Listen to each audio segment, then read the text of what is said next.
Hello everyone, welcome back. In this video, I'm going to show you how to add the bank account in Exness in 2026.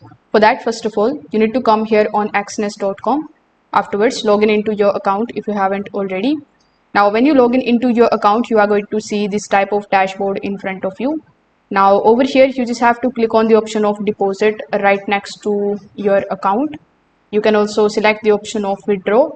Now, Exness only allows the payment method to be added from inside your personal area.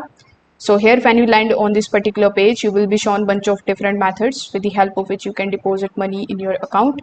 So you can select this option that says processing instant account or between your account. So after selecting this particular option, you just have to select your from account. So after selecting the account, you just have to select your account as well and then simply enter the amount. Now when you enter the amount, you just have to simply press continue in the bottom.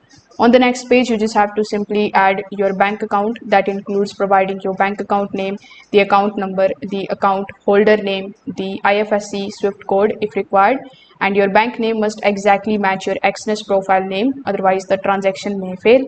Now, some payment methods require you to provide the OTP for verification, bank confirmation, and identity verification. So you just have to simply select your bank and then make the payment.